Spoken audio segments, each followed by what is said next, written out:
whose eloquence, wit, and charm won the day time and time again.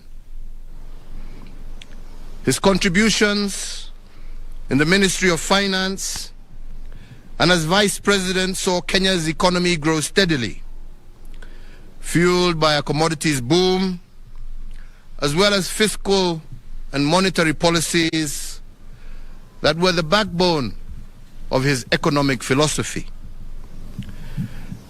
Believing that Kenya was once again ripe for a vibrant multi-democracy, President Kibaki exited from government and led the charge to keep the ruling party accountable. His contributions to the restoration of multi-party democracy as the leader of the official opposition, combined with his track record and impressive credentials, made Mwai Kibaki the natural choice for selection as the opposition consensus candidate against my own candidature in the year 2002 and the presidential elections that followed thereafter. On the 30th of December 2002, Mwai Kibaki was sworn in as the third President of the Republic of Kenya. He served as head of state and government until the 9th of April 2013. The late former President's administration conceptualized and spearheaded transformation in crucial sectors such as education through the globally lauded free primary education program, infrastructure developments in transport and energy, and increasing the availability and access to health care for his fellow Kenyans.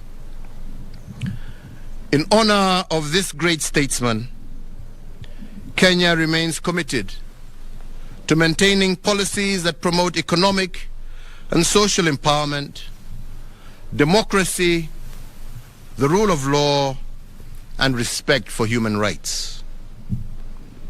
The late President Kibaki championed the realization and objectives of the East African Community Common Market, of trade liberalization for the citizens of partner states of the East African Community. His inclusive spirit and conviction for economic empowerment transcended the territory of Kenya towards cross-border economic stability. The late former President's central role in shepherding Kenya into a new constitutional dispensation, a culmination of a decade-long quest, is a towering legacy that immortalizes President Kibaki.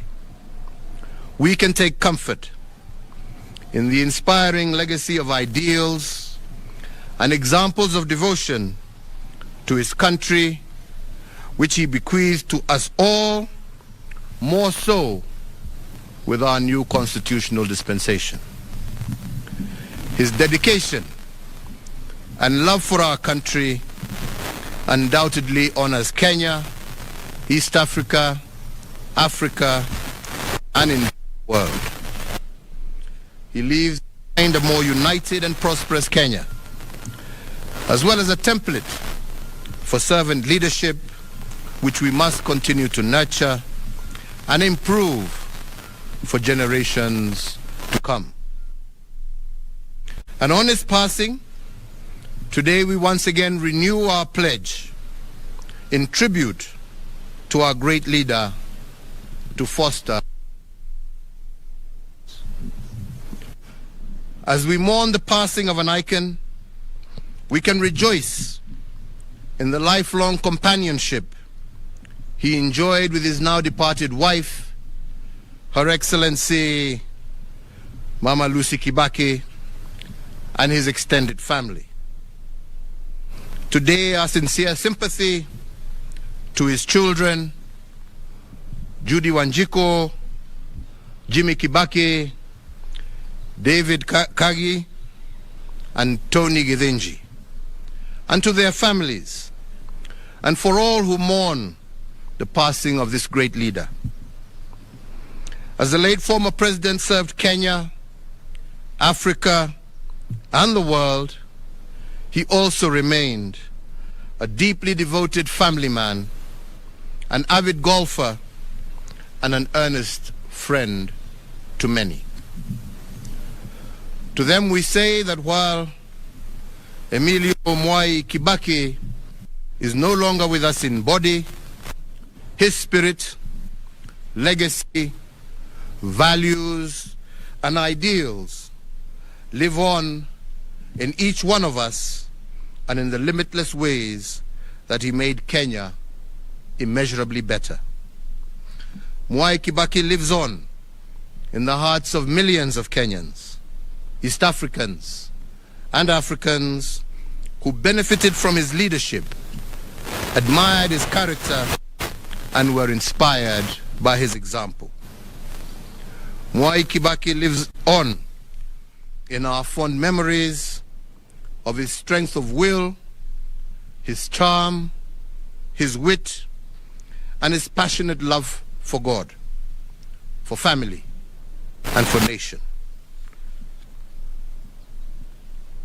In honor of the life and times of the late former President Emilio Stanley Mwai KIBAKI, and on behalf of a grateful nation, I, Uhuru Kenyatta, under the authority vested in me as the President of the Republic of Kenya and the Commander-in-Chief of the Kenya Defense Forces, do hereby order and direct that one, in testimony of the highest of esteem in which all Kenyans hold the person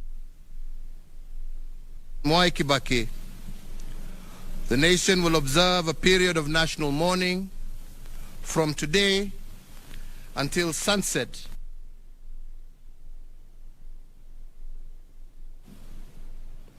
That President Mwai KIBAKI shall be accorded a state funeral with full military honors and protocols being rendered and observed.